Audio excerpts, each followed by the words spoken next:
অভিশপ্ত অশ্বমেধ, কিছু গল্প, কিছু ঘটনা। আজ আপনারা শুনছেন সৌমিক দের কলমে মরণ সংকেত। গল্প শুরু করার পূর্বে আপনাদের কাছে একটি ছোট্ট অনুরোধ। আমাদের গল্প ও পরিবেশনা যদি আপনাদের ভালো লেগে থাকে, অভিশপ্ত অশ্বমেধ এই চ্যানেলটিকে সাবস্ক্রাইব করে আমাদের সাথে থাকুন। শুরু হচ্ছে সৌমিক দের কলমে মরণ সংকেত।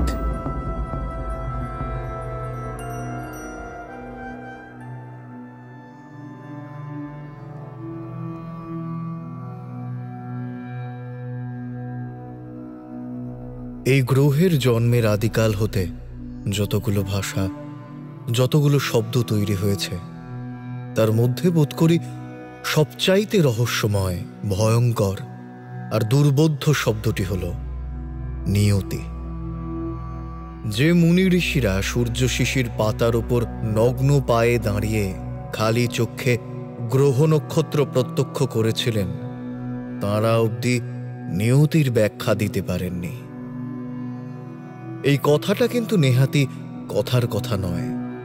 শনি গ্রহের বর্ণনাতে বলা হয়েছে, নীলাঞ্জন চয় প্রক্ষং রবিসূতং মহাগ্রহ ছায়া গর্ভসম্ভূতম বন্দে ভক্তা শনৈশ্চরায়।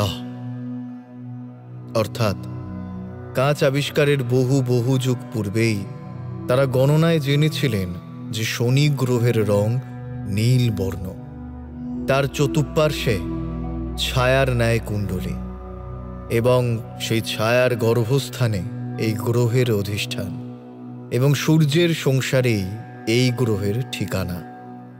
সুতরাং এই মহান বিজ্ঞান সাধকদের কাছে অবধিও যে বস্তুটি ভয়ানক রহস্য বিশেষ, সেই নিয়তিকে বোঝা বা বিশ্লেষণ করা আজও অবধি পৃথিবীতে ঘটে ওঠেনি। আমাদের ভাগ্যে কি ঘটতে চলেছে তা আমাদের অজ্ঞাত হলেও নিয়তির কিন্তু অজানা নয়। সে প্রকৃতির আদেশ মতো আমাদেরকে মধ্যে মধ্যে কিছু ইঙ্গিত পাঠায়, কিছু ইশারা পাঠায় বারবার, যা যাচাই করে নির্ভুলভাবে আমরা অনেক না বলা কথা জানতে পারতাম। অনাগত ভবিষ্যতের ক্ষণিক আভাস দিয়ে সতর্ক করতে চায় আমাদের নিয়তি। এই টুকরো টুকরো ইঙ্গিত বা লক্ষণ, প্রতিলক্ষণ, এইগুলো মিলিয়ে মিলিয়ে যাচাই করে কি ঘটতে চলেছে সেই আবছা ভবিষ্যৎ অনুমান করার বিদ্যাই হল জ্যোতিষবিদ্যা। ঠিকঠাক অঙ্ক কষতে পারলে এই বিদ্যা কখনো ভুল সংকেত দেয় না। আমার এই গল্পটিও এই অমোঘ ইঙ্গিতকে নিয়েই। সেদিনটা ছিল বুধবার। বেশ শীত পড়েছিল। কার্তিক মাসের মাঝামাঝি প্রায় হবে। আমি আর বিপিন দুজনেই আপিসে গিয়েছিলাম। দ্বীপ্রহর আন্দাজ 12টা সাড়ে 12টা নাগাদ বড়বাবুর কেবিনের রেডিওগ্রাম যন্ত্রে একটা মর্মান্তিক খবর এসে পৌঁছলো আমাদের কানে। খবর পড়ছি দেবাশিস বন্দ্যোপাধ্যায়। আজকের বিশেষ বিশেষ খবর, প্রধানমন্ত্রী শ্রীমতী ইন্দিরা গান্ধী আজ দিল্লির নিজ বাসভবনে এক আততায়ীর গুলিতে নিহত হন। কুশিক প্রয়াণে সারা দেশ আজ শোকস্তব্ধ। আরে দাদা, খবর শুনলেন? কি অবস্থা দেখেছেন? গোটা আপিসে হই হই পড়ে গেল। বড় সাহেব তৎক্ষণাৎ ছুটি দিয়ে দিলেন সকলকে। যাদের কাছাকাছি বাসা তারা ট্রামে চেপে রওনা দিলেন। যাদের বাড়ি দূরে তারা নিকটবর্তী আত্মীয়দের গৃহে আশ্রয় নিলেন। আমি আর বিপিন বাইরে বেরিয়ে চাঁদনি চকের ভেতর দিয়ে যখন প্রশান্ত কেবিনের সামনে অবধি পৌঁছেছি, দেখে একখানা ট্রাম গাড়ি দাউ দাউ করে জ্বলছে। পথে ঘাটে মাঝারি হাঙ্গামা শুরু হয়েছে। আমরা তড়িঘড়ি উল্টো পানে ঘুরে সিভিল কোর্টের সামনে এসে হাঁপাতে লাগলো। এখানে অনেক পুলিশ কর্মচারীরা রয়েছে। চট করে কারুর সাহস হবে না এইখানে হাঙ্গামা করার। অনেকক্ষণ একঘেয়ে দাঁড়িয়ে দাঁড়িয়ে যখন ধৈর্যের সীমা প্রায় নিজের মুখোশ খুলে ফেলবার উপক্রম করেছে, সেই সময় চোখে পড়ল একটি কিশোর হাতের থালায় কয়েকবার চা নিয়ে এদিকেই আসছে। বিপিন তাকে শুধলো, চা ক পয়সা খোকা? তোর দোকান কোথায়? ছোকরা জানালো দোকান তার নয়, পাশের জাফর চাচার দোকান থেকে সে এনেছে। সে উপরতলায় একজন গণৎকারের নিকট কাজ করে, চা সেইখানেই চলেছে। দোকানের নাম শুনে বিপিন নাক ছিটকে বলল, মুসলমানের দোকান থেকে চা নিয়ে পান করছেন কিনা একজন হিন্দু জ্যোতিষী! ছি ছি ছি ছি ছি। আমরা সিংড়ির দিকে তাকিয়ে দেখলুম সত্যি সত্যি সেখানে একখানা মরিচা ধরা লোহার পাতে আবছা কালিতে লেখা রয়েছে, শ্রী জ্যোতিষার্ণব ব্রহ্মানন্দ শাস্ত্রী। এখানে সর্বপ্রকার কোষ্ঠী গণনা, কোষ্ঠী নির্মাণ, ঠিকুচি, কুলপত্রিকা তৈয়ারি তথা গ্রহ ফেরের প্রতিকার করা হয়। বিপিন আর চোখে আমার দিকে চাইল। তার মনের ভাব অনুমান করে আমি মনে মনে বিরক্ত বোধ করলাম। এর পূর্বেও বিভিন্ন গণঠাকুর, টিয়া জ্যোতিষী, সাধু সন্ন্যাসীরা বিপিনের কুরুচিপূর্ণ বিদ্রুপের শিকার হয়েছে। এইটি বিপিনের বড় খারাপ বাতিক। এদিকে নিজে ঘোর হিন্দুবাদী। অপর কোনো ধর্ম বা জাতের প্রসঙ্গ উঠলে বিপিনের মন্তব্য শুনে কানে আঙুল দিতে হতো, অথচ কোনো জ্যোতিষীর খবর পেলেই তাকে নিয়ে ঠাট্টা তামাশা করে সে বেচারাকে নাস্তানাবুদ করে ছাড়ত। আহা ভায়া, চলো না একবার দেখেই আসা যাক ইনার দৌড় কদ্দূর। সব কটা ভণ্ড জোচ্চোর, বুঝলে? বিপিন গণৎকারের কথা শুনে আমাকেও উপরে যাবার জন্য পেটাপিটি করতে লাগলো। আমি যখন রীতিমতো বিরক্ত হয়ে অভদ্রভাবেই নিজের অমতের কথা কইতে যাব, চোখে পড়ল কিছু যুবক হাতে লাঠি সোঁটা নিয়ে বিক্ষোভ দেখাতে এই রাজপথেই ঢুকে পড়েছে, আর পুলিশের সঙ্গে তাদের খণ্ডযুদ্ধ বাঁধার উপক্রম হয়েছে। আমি আর দ্বিরুক্তি না করে নিরাপদ আশ্রয়ের উদ্দেশ্যে 2 তলায় উঠে এলাম, আর মস্ত বড় তেলকদম কাঠের দরজাকে ঠেলে ভেতরে ঢুকে পড়লাম। বাইরে থেকে দেখে বোঝা যায়নি যে ভেতরে এতখানি পরিসর রয়েছে। বিরাট বড় মাপের একখানা হলঘর, সবকটা জানলা ভিতরের থেকে বন্ধ আর খড়খড়ি নামানো। মাথার উপরে ওয়েলস কোম্পানির ভারী বিদ্যুৎ পাখা, যদিও এই শীতে সেগুলো ঘুমোচ্ছে। ঘরের মধ্যভাগে একটি রক্তবর্ণ কম্বলের আসন পাতা, তাতে এক শীর্ণ খয়াটে চেহারার বৃদ্ধ বসে রয়েছেন। সুমুখে ছড়ানো কিছু ধূপ, ধুনো, সিঁদুর পাত্র আর জবা ফুল। বৃদ্ধ স্মিত হাস্য করে আমাদের বললেন, দয়া করে আসন গ্রহণ করুন। আমি সামনের পাতা আর একটি আসনে বসে পড়লাম, কিন্তু বিপিন বসল না। সে আমার দিকে একবার বক্র দৃষ্টিতে চেয়ে গণৎকারের দিকে তাকিয়ে বলল, আপনি কি জানেন যে আমি আপনাদের এই ব্যবসার দোকানে কি কারণে এসেছি? আমি বিপিনের এত বড় নির্লজ্জ কথার ধাক্কায় নিজেই শিউরে উঠলাম, কিন্তু জ্যোতিষীর মুখের ভাবান্তর হলো না। সে আগের মতোই স্মিত হাস্যে জবাব দিল, আমার কাছে মানুষের আসে ভাগ্য বিপর্যয়, প্রাণ ভয়, লোভে অথবা শত্রুনাশের উদ্দেশ্যে। আমার মন বলছে আপনি প্রাণ ভয়েই আমার গৃহে পায়ের ধুলো দিয়েছেন। আমি আজ অবধি যত গণৎকার দেখেছি তারা বড় অহংকারী নয়তো চূড়ান্ত আলাপ বিমুখ, কিন্তু এই জ্যোতিষী বিপিনের সাথে যেইভাবে কথা বললেন তাতে আমার যথেষ্ট শ্রদ্ধার সঞ্চার হলো। আমি বিপিনকে পাশ কাটিয়ে ব্রহ্মানন্দের সামনে গিয়ে বললাম, বাবা, আমার কুষ্ঠী বা কুলপত্রিকা তো নেই, আপনি আমার হাত দেখে ভাগ্য বলতে পারবেন কি? ব্রহ্মানন্দ আমার দিকে কিছুক্ষণ চেয়ে থেকে বলল, আপনার যে কুলপত্রিকা নাই বললেন, সে কথা মনে হয় সঠিক নয়। রয়েছে কোথাও। ইতিপূর্বে আপনার শৈশবে একটি প্রাণহানির যোগ ছিল। ওই কুলপত্রিকা বিচার করেই সে দোষ কাটানো হয়েছে, তাই তো? আমি বিস্মিত কণ্ঠে বললাম, কি ধরনের মৃত্যুযোগ ছিল তা বলতে পারেন কি? কিছুটা হয়তো পারি। আপনার শৈশবে কোনো হিংস্র পশুর দ্বারা আক্রান্ত হবার যোগ ছিল। সর্প বা ব্যাঘ্র জাতীয় নয়, এমন পশু যারা সচরাচর কারুর প্রাণ নষ্ট করে না। এই ধরুন গরু কিংবা ছাগল। আমি হতবাক ভাবে স্তব্ধ হয়ে বসে রইলাম। লোকটার তো অসাধারণ এলেম। আমি সত্যি সত্যি এমন ঘটনার কবলে পড়েছিলাম বটে। তখন আমার বয়স 7 কি 8। একটা ঘরের মধ্যে একখানা হুলো বেড়ালকে আটকে রেখে তাকে পীড়ন করবার সময় সেই ক্ষুদ্র প্রাণী সহসা হিংস্র হয়ে আমার গলায় ঝাঁপিয়ে পড়ে কণ্ঠনালী কামড়ে ধরে। আমার মামা আওয়াজ পেয়ে দরজা ভেঙে ঘরে ঢুকে আমাকে উদ্ধার করেন। সে যাত্রা মরেই যেতাম, কিন্তু মামা কোনো এক সাধু বাবাকে ধরে এনে আমার সর্বাঙ্গে ঔষধ লেপন করায়, আর কি সব যজ্ঞটজ্ঞ করায়, এবং আমি সুস্থ হয়ে উঠি। সে কথা কিন্তু এর জানবার তো কথা নয়। আমি বিস্মিতভাবে উঠে পড়লুম। বিপিন আমার মুখের ভাব দেখে ব্যঙ্গ করে বলল, কি হে ভায়া, মিলে টিলে গেল নাকি? এই মিলিয়ে দেওয়াটাই তো এদের ব্যবসা। এই না পারলে তো কারবারই শেষ। ওই রকম দু চারখানা আমিও মিলিয়ে দিতে পারি। তা সাধু বাবা, আমার হাত দেখতে পারবেন নাকি? ব্রহ্মানন্দ খর চক্ষে বিপিনকে একবার দেখে নিয়ে বললেন, হাত আমি দেখতে জানি নে বাছা, ও বিদ্যা আমার নাই। বিপিন অট্টহাস্যে ঘর কাঁপিয়ে আমাকে বলল, শুনেছো ভায়া, শোনো শোনো একবার। যে তোমার হাত দেখে এত কিছু বলতে পারলো, সে নাকি আমার হাত দেখতে পারবে না, আমার ভবিষ্যৎ কইতে পারবে না। শোনো কথা, শোনো শোনো শোনো। আমি লজ্জায় বিপিনকে বাধা দিতে যাব, এমন সময় কানে প্রবেশ করল ব্রহ্মানন্দের জলদ গম্ভীর কণ্ঠস্বর। আমি হাত দেখতে পারবো না বলেছি, ভবিষ্যৎ বলতে পারবো না তো বলিনি। তোমার বন্ধুর কি আমি হাত দেখেছিলাম? আমি যাকে যা কই তা মুখ দেখেই কইতে পারি বাছা, হাত দেখার আবশ্যক হয় না। বিপিন সামান্য অপ্রতিভ হলেও দমল না। সে সমান তেজে জ্যোতিষীকে প্রত্যুত্তর করল, তবে আমার মুখ দেখেই না হয় কিছু বলুন। কে জানে, আমারও যদি কিছু ফাঁড়া থেকে থাকে। বিদ্রুপ ভরে কথা কটা বলে আবার হাসতে লাগলো বিপিন।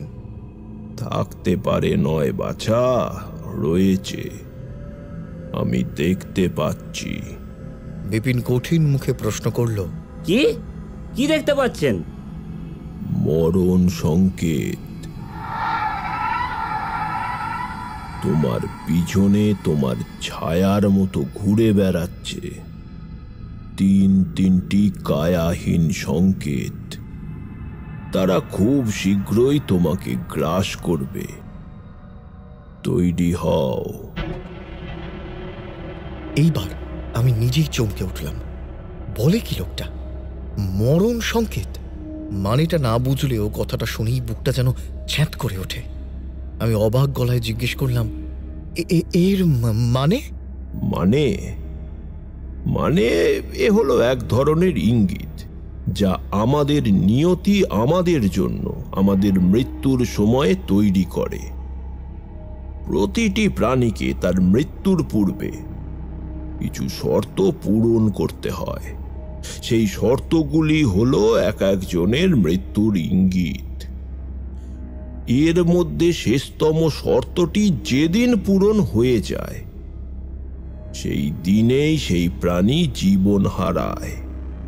এই বলে ব্রহ্মানন্দ বিপিনের দিকে তাকিয়ে বলল, আপনি আমার সামনে বসে এই স্ফটিকটি দক্ষিণ হস্তে ধারণ করুন। আগ্রহের বশেই হোক আর যাই হোক, বিপিন স্ফটিকটি ডান হাতের মুঠিতে ধরে বসে পড়ল। উজ্জ্বল গোলাকার ফিকে হলদে বর্ণের একখানা স্ফটিক পাথর। জ্যোতিষী চাপা উদ্বেগপূর্ণ গলায় কি সব যেন মন্ত্র পড়তে লাগলো। ওম যমায় চিত্রগুপ্তায় চ প্রণিপাত কায়া কায়েতা বিধারায় ঘতাং অপঘাতাং জীবে চ অন্নতে দদাত লক্ষণৈ দদেত দদেত দদেত। কিছুক্ষণ অতিবাহিত হলে বিপিনকে তিনি মুঠো খুলতে আদেশ করলেন। বিপিন স্ফটিকটিকে আসনে রাখা মাত্র প্রায় ছমক করে তান্ত্রিক সেটাকে তুলে নিলেন। কিন্তু সেই অতি স্বল্পক্ষণের মধ্যেও আমি লক্ষ্য করলাম পূর্বেকার সেই অকলঙ্ক স্বচ্ছ স্ফটিকে একটা যেন কালো অপচ্ছায়া ধরা পড়েছে, আর তাতে খুব আবছা কি যেন হিজিবিজি চিহ্ন দেখা যাচ্ছে। জ্যোতিষী যতক্ষণ পাথরটাকে নিখুঁতভাবে নিরীক্ষণ করল, আমি ততক্ষণ প্রায় শ্বাস বন্ধ করে বসে রইলুম। পরীক্ষা করতে করতে ব্রহ্মানন্দের মুখখানা ভীষণ অবাক ভাব ধারণ করল, যেন ভয়ানক আশ্চর্য কিছু সে ওই পাথরখানার মধ্যে চাক্ষুষ দেখতে পাচ্ছে। একটু পরে জ্যোতিষী একখানা হলদে হয়ে যাওয়া তুলট কাগজের উপরে কিছু আঁকিবুকি কাটতে শুরু করল। বেশ কিছু সময় পরে কাগজখানা নিরীক্ষণ করার পর জ্যোতিষী আমাদের পানে চোখ তুলে চাইল, আর বিশ্বাস অবিশ্বাস মাখা একটা মিশ্র স্বরে বলল, আশ্চর্য, এ কেমন অসম্ভব ব্যাপার! এও কি সম্ভব? এইবার বিপিন নিজেই ব্রহ্মানন্দকে জিজ্ঞেস করল, কি ব্যাপার বলুন তো, কি হয়েছে? কি লিখছেন ওই তুলোটের ওপরে? ব্রহ্মানন্দ কিছুক্ষণ মৌন থেকে ধীরে ধীরে মুখ খুলল। ফলিত জ্যোতিষের গণনা অনুযায়ী আপনার মৃত্যু প্রায় আসন্ন। আসন্ন এই জন্যই বলছি, কারণ আপনার নিয়তি আপনার জন্য মরণ সংকেতের জাল বুনে ফেলেছে। আপনার পিছনে ঘোর কৃষ্ণবর্ণের 3খানি ছায়ার কুণ্ডলী পাকিয়ে রয়েছে। আমি সেই ছবিগুলি তৃণপত্রে চিত্রিত করেছি। 3টি অতি আশ্চর্য ঘটনা আপনার সঙ্গে ঘটবে এবং তৎক্ষণাৎ আপনার মরণ হবে। সেই ঘটনাগুলি কেমন করে যে সম্ভব হবে তা ভেবে আমিও বিস্মিত হচ্ছি, কিন্তু ঘটবে অবশ্যই। পরিষ্কারভাবে বোঝার সামর্থ্য আমার নাই, তবে ভাষা ভাষা আপনাকে সেই ইঙ্গিতগুলো বলছি। মন দিয়ে শ্রবণ করুন। প্রকৃতির হাতে বোনা জালগুলির মধ্যে প্রথম জালটির অর্থ হল, আপনি কিছুদিনের মধ্যেই নিজের মুখে সজ্ঞানে এমন একখানি অদ্ভুত অস্ত্র অথবা শস্ত্রের নাম উচ্চারণ করবেন, যে অস্ত্রের প্রাণ রয়েছে, সে দেখতে পায়, সে শুনতে পায়। সেই উচ্চারণের পরপরই আপনি মৃত্যুর দিকে এক কদম এগিয়ে যাবেন। যদিও আমি কখনোই শুনিনি যে কোনো অস্ত্র শস্ত্রের প্রাণ থাকে। দ্বিতীয়, আপনি এমন কোনো এক অদ্ভুত স্থানে পা রাখবেন যেখানে একত্রে কয়েকটি বিশেষ বস্তু রয়েছে দেখা যাবে। বস্তুগুলি হলো একটি প্রাণীর পুচ্ছ, একটি প্রাণীর কঙ্কাল, একটি বৃক্ষের নির্যাস, একটি ফলের আঁশ, 3 রকমের ধাতু এবং অগ্নি। এতগুলি বিষদৃশ্য বস্তু কেমন করে, কোথায় যে একত্রে পাওয়া সম্ভব তা আমার জানা নাই। আর তৃতীয় চিহ্ন, আপনার সংলগ্ন তৃতীয় ছায়াখানি হলো একখানা অস্পষ্ট গবাদি পশুর খুরের মতো। আপনি অতি শীঘ্রই কোনো পশুর খুরের দ্বারা আক্রান্ত হবেন, এবং আশ্চর্যের কথা এই যে সেই আঘাতে আপনার রক্তপাত হবে অতি নগণ্য পরিমাণ, অথচ সেই সামান্য ক্ষুরাঘাতেই আপনি জীবন ত্যাগ করবেন। এই হলো আপনার ভবিষ্যৎ। আমাকে মাফ করবেন মহাশয়, কিন্তু আপনার মন রক্ষার্থে আমি কল্পনার আশ্রয় না নিয়েই বরং সত্য কথাটাই কইলাম। বিপিন বিশ্বাসের অবিশ্বাসের দোলাচলে পড়ে রয়েছে, কিন্তু আমি আর থাকতে পারলাম না। তান্ত্রিকের সামনে হাঁটু গেড়ে বসে আর্দ্র কণ্ঠে তাকে শুধলাম, বিপিন উদ্ধত হতে পারে, অবিশ্বাস্য হতে পারে, কিন্তু সে যে মানুষ খারাপ নয়, তার বাঁচার কি কোনো পন্থা নেই? জ্যোতিষী দুঃখের হাসি হেসে বিষণ্ণ কণ্ঠে বললে, উপায় সৃজনের আমি বা কে, আর তুমি বা কে? নিয়তির বিধানে ভগবানও হস্তক্ষেপ করেন না। তবে এক্ষেত্রে তোমার বন্ধুর ভাগ্য একখানি ফাঁক রেখে দিয়েছে। আমি অধীর আগ্রহে লাফিয়ে উঠলাম। বলুন ঠাকুরমশাই, বলুন, কি সেই ফাঁক? কোন উপায়ে বাঁচতে পারে আমার বন্ধু? আপনি বলুন। সেও এক রহস্য বটে। তারও ছাই মাথা মুন্ডু বোঝাও যাচ্ছে না। কালো ছায়ার কুণ্ডলের পিছনে একখানা অতি ক্ষীণ জীবনী রেখার ইশারা দেখাও যাচ্ছে। তাতে বলা হয়েছে, জীবনের অন্তিম লগ্নে এসে তোমার বন্ধু 2 মহা বিবাদমান প্রবল শত্রুর মাঝখানে এসে পড়বেন। এমন 2 জন যাদের মধ্যে পূর্বে কোনো বৈরিতা ছিল না, কিন্তু তোমার বন্ধুর কারণেই তাদের মধ্যে সেই শত্রুতা হয়েছে। সেই দুই পরাক্রমশালী প্রতিপক্ষ একে অপরকে মুহুর্মুহু আঘাত করছেন, আবার দুইজনেই একে অপরের জন্য হাউমাউ করে কাঁদছেন। সেই অবস্থায় ওই দুইজনে যদি এক হয়ে তোমার বন্ধুকে একত্রে ডাক দেন, তবেই একমাত্র বিপিন বাবু প্রাণে রক্ষা পেতেও পারেন। সত্যি বলতে আমি সেই যুবা বয়স থেকে এই গণনার কার্যে নিযুক্ত রয়েছি, কিন্তু এমন সব অসম্ভব শর্ত আমি কখনো দেখিনি। দুজনে নাকি দুজনকে প্রহারও করছেন, আবার কেঁদেও ভাসাচ্ছেন। যত সব। আজ আপনারা ফিরে যান, আমার পূজার সময় হলো। তাড়িয়ে দেবার ইঙ্গিতটা এতই স্পষ্ট যে আমরা আর বসে থাকতে পারলাম না। বাইরে বড় রাস্তায় নেমে এসে দেখলাম পুলিশ এসে রাস্তার দখল নিয়েছে, কিন্তু বাস, ট্রাম, ট্যাক্সি সব শূন্য। এই আঘাটা থেকে দমদম অবধি হেঁটে যাওয়া একেবারেই সম্ভব নয়, তাও আবার এই পরিস্থিতিতে। আকাশ পাতাল ভাবতে ভাবতে পথ ধরে এগোচ্ছি, এমন সময়ে পরিচিত কণ্ঠস্বর কানে এলো। আরে বিপিন যে, এই যে মানিক জোর, একসাথেই রয়েছো দেখছি। তাকিয়ে দেখলুম আমাদেরই অফিসের রামদয়াল চাটুর্যে আর ভবানীদা।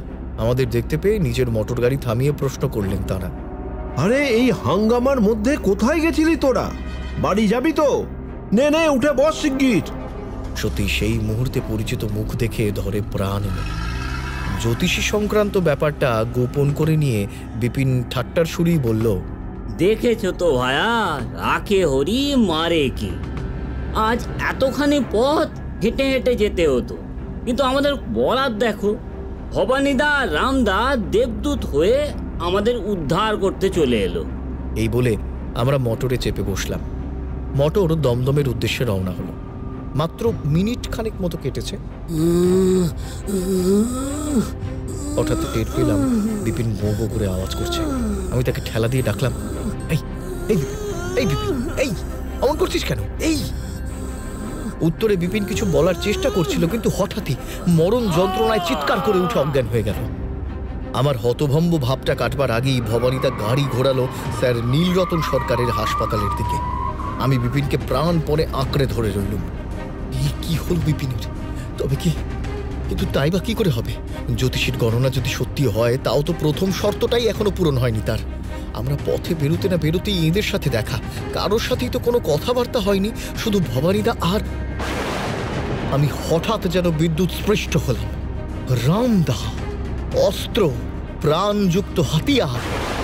হায় ভগবান!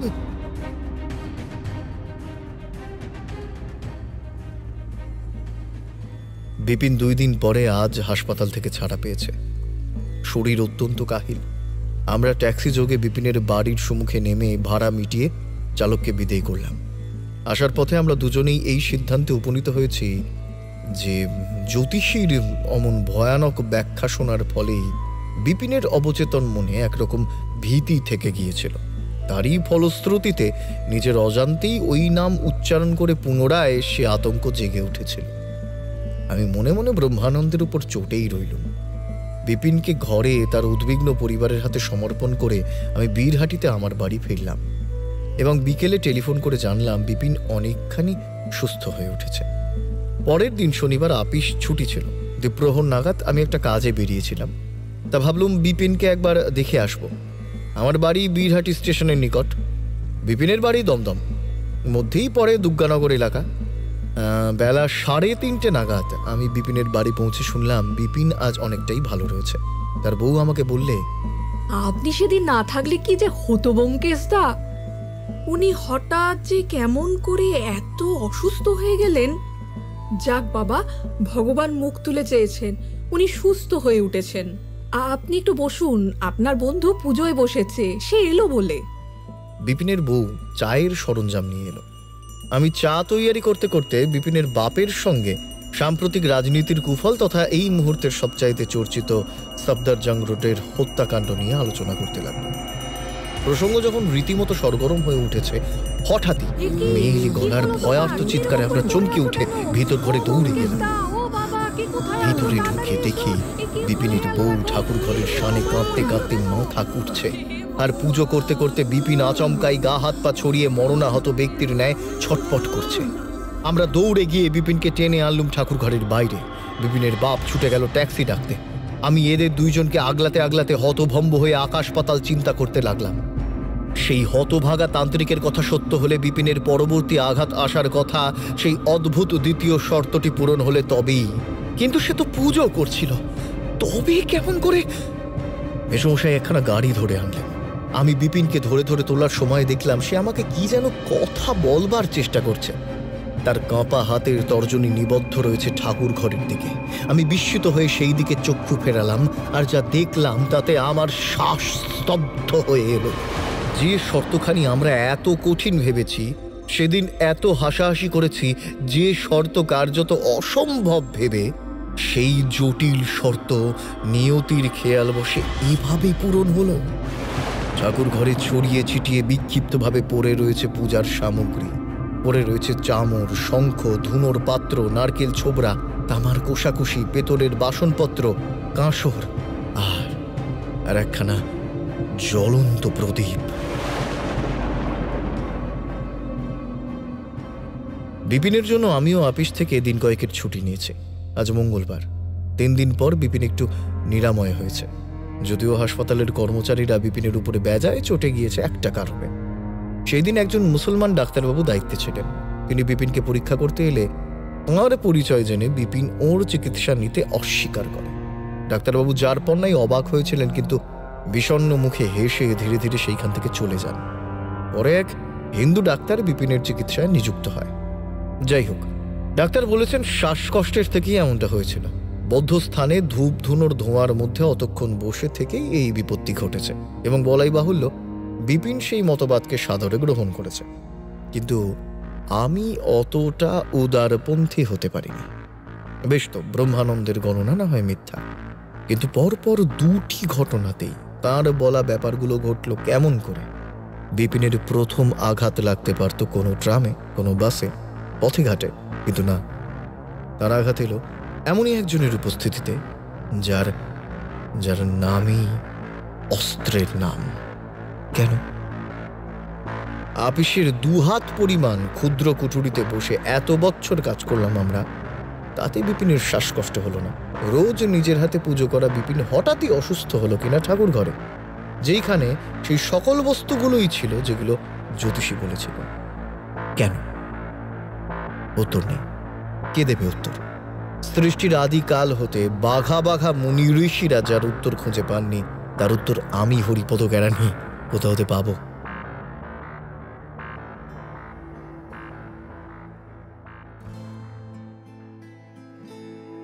দুইবার হাসপাতালে ভর্তির ও মুক্তির পরে বিপিনের মনে বোধ করি হাস্যরসের সঞ্চার হয়েছিল। ফেরার পথে দুর্গানগরের নিকটে আমরা চা পান করছিলাম। বিপিনের পরিচিত দোকানদার, যাতে হিন্দু, বিপিন বক্র বিদ্রুপাত্মক স্বরে আমাকে বলল, ইহে বন্ধু, এবারের বারও তো বেঁচে গেলাম দেখছি। বড় অন্যায় কথা, কিন্তু তোমার অত বড় জ্যোতিষী ফেল মেরে যাচ্ছে যে, এ তো ভালো লক্ষণ নয়। বাকি রইল পশুর খুর। তা বেশ বেশ, তা আজই চুকিয়ে দিচ্ছি ঝামেলা। এই বলে সে পথের ওপাশে দাঁড়িয়ে থাকা 2-3টে গরুর দিকে এগিয়ে গিয়ে তাদের আহ্বান করতে থাকলো নিজেকে মারার জন্য। তাদের উত্তক্ত করে তুলল, আর ফলশ্রুতি হিসেবে গরুগুলো পালিয়ে গেল ভয়ে। তার এই কীর্তি দেখে দোকানদার হেসে লুটোপুটি খাচ্ছে। সে হাসতে হাসতে বলল, এ কি বাবু, গরুর সাথে আপনার শত্রুতা রয়েছে কবে থেকে? বিপিনও হেসেই উত্তর করলে, না না মধু, গরু নয়, গরু নয়, গরুর খুর। আর শুধু গরুই বা কেন, যে কোনো খুরওয়ালা প্রাণী। বলতে বলতে তার নজরে এলো এলাকার সামান্য দূরে স্টেশনের পাশে একটা ঢিবির পাশে দাঁড়িয়ে ঘাস খাচ্ছে একটা ছাগল। বিপিনের আক্রোশ গিয়ে পড়ল তার উপরে। সে ছাগলটির পিছনে নিঃসাড়ে এগোতে লাগলো। দোকানদার মধু এতক্ষণ বেজায় হাসছিল, কিন্তু এইবারে তার হাসি শুষ্ক হয়ে উঠে তার স্থানে উদ্বেগ দেখা দিল। সে চিৎকার করে বিপিনের উদ্দেশ্যে বলতে থাকলো, বাবু ওদিকে যাবেননি, বাবু ওদিকে যাবেননি, ও জায়গা বড় বাজে। ও বাবু, শুনতে পাচ্ছেন আমার কথা? ওদিকে যাবেননি বাবু। বিপিন নিঃশব্দে গুঁড়ি মেরে এগিয়ে গিয়ে আচমকা ছাগলটাকে লক্ষ্য করে দিল এক লাফ। সেই ক্ষুদ্র প্রাণী কিন্তু পূর্বেই এই আক্রমণ টের পেয়েছে। সে তেড়িং করে লাফিয়ে সরে গেল, আর বিপিন হুমড়ি খেয়ে মাটিতে পড়ে গেল। গা ঝেড়ে উঠে দাঁড়িয়ে ছাগলছানার পালিয়ে যাওয়া নিয়ে কি যেন একটা রসিকতা করতে যাচ্ছিল, সহসা বাপ রে বাপ! চিৎকার করে উঠল বিপিন। আমি সেই দিকে ঠাহুর করে একেবারে কাঠ হয়ে গেলাম। বিপিনের পায়ের কাছে সরসর করে পালিয়ে যাচ্ছে একখানা বিশাল ধূসর বর্ণ সাপ। মধু হন্তদন্ত হয়ে নিজের সাইকেল ভ্যানখানা টেনে বার করতে করতে বলল, বাবু, বাবু শিগগির বিপিন দাকে ডেকে নিয়ে আসুন বাবু। এক্ষুনি এক্ষুনি এয়ারপোর্টের হাসপাতালে নিয়ে যেতে হবে, না হলে আর বাঁচাতে পারা যাবে না ওকে। যে সাপে ঝুবলেছে সেই সাপটিতে সহজে কাউকে বাঁচানো যায় না বাবু। আমি হতভম্ব হয়ে রুদ্ধস্বরে কইলাম, কি সাপ কেটেছে মধু? আগে গোখুরো। প্রাণপণে ভ্যান চালিয়ে আমরা বিপিনকে নিয়ে চললাম এয়ারপোর্টের দিকে। বিপিনের মুখ, হাত, পা ঘোর নীল বর্ণ ধারণ করেছে। মধু সর্বশক্তি প্রয়োগ করে ভ্যান টানতে লাগলো, কিন্তু কিছু সময় পরে যখন বিপিন নাকে নাকে খোনা সুরে কথা বলতে আরম্ভ করলো, তখন মধু বিপন্নভাবে বলল, বাবু, বাবু আর মনে হয় আশা ভরসা নাই বাবু, সময় যে পুড়িয়েছে। আমরা এয়ারপোর্টের কাছাকাছি পৌঁছে গিয়েছি প্রায়। বিপিনের শরীরের দেহ রস সেই প্রাণঘাতী বিষের প্রতিঘাতে পচে উঠে বিপিনের মুখের কষ বেয়ে গড়িয়ে আসতে লাগলো। 2-3টে হেঁচকি তুলে বিপিনের চোখ বন্ধ হয়ে গেল। মধু সাইকেল ভ্যান থামালো, কাতর স্বরে বলল, আর কেন বাবু? সব শেষ বাবু, সব যে শেষ। দেখতে দেখতে বেশ কিছু পথচারী জড়ো হলো ব্যাপার দেখে। আমি এবারে হুহু করে কেঁদে উঠলাম, বিপিন, বিপিন, বিপিন, বিপিন, বিপিন। বিপিন আর আমি ছেলেবেলার বন্ধু, স্কুলে পড়েছি একসাথে, চাকরিও পেয়েছি একসাথে। আজ সেই ছোটবেলার বন্ধুকে একা ফেলে অসময় অপঘাতে অপরাধের কোন প্রায়শ্চিত্ত করলে সে নিজের জীবন দিয়ে? নিয়তি তাহলে সব? যদি তাই হয় তবে নিয়তির উপরে তো কারোর হাত নেই। তবে কি হবে পুজো করে? কি হবে ধর্মপথে থেকে? নিয়তি যদি অলঙ্ঘনীয়ই হবে, তাহলে কি হবে সৎ পথে থেকে? যখন আমার মনে একটি প্রকট বিপ্লব ঘূর্ণিঝড়ের মতো আমাকে গ্রাস করছে, সেই সময় কানে এলো লাউড স্পিকারের শব্দ।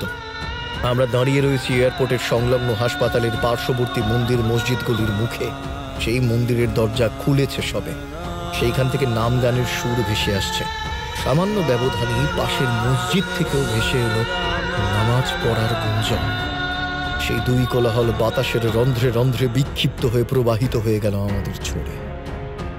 বিপিন ক্লিষ্টভাবে চোখ মেলে চাইল। আমার মাথায় আনন্দ আর শিহরণের বিদ্যুৎ প্রবাহ খেলে গেল। মন্দির আর মসজিদ, আল্লাহ আর ভগবান, দুই চির যুযুধান প্রতিপক্ষ, এমন দুই প্রতিপক্ষ যাদের নিজেদের মধ্যে তিলমাত্র দেশ নাই, কিন্তু আমাদের নিজেদের স্বার্থে, নিজেদের অন্ধত্বের বশে নিজেরাই হানাহানি করে আমরা মরি। মুসলমানের সন্তান মরলে ভগবান কেঁদে ওঠেন, হিন্দুর ছেলে মরলে আল্লাহর চোখে অশ্রু আসে, কিন্তু আমরা মানুষেরা কারোর মৃত্যুতেই কাঁদি না।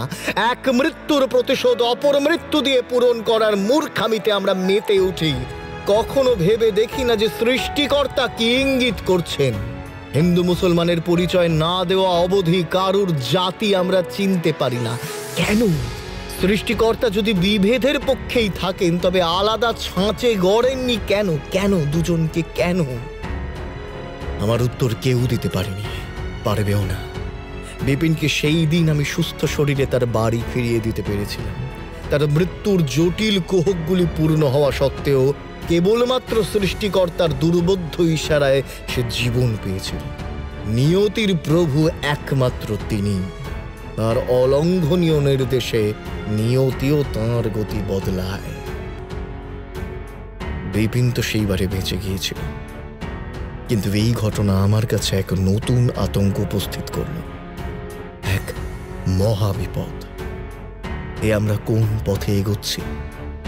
এমন দিন আর দূরে নয় যখন প্রতিবেশী প্রতিবেশীকে হত্যা করবে জাতের নামে, বন্ধু বন্ধুকে নিধন করবে ধর্মের দোহাই দিয়ে। মানব জাতির এই বিষ বৃক্ষকে যতদিন না আমরা উপড়ে নির্মূল করতে পারছি, ততদিন এই সর্বনাশা অভিশাপ আমাদের প্রাণঘাতক চক্রপাকে আবর্তিত করতে থাকবে। এই হল স্বয়ং সৃষ্টিকর্তার পাঠানো নরলোকের সবচাইতে বড় মরণ সংকেত।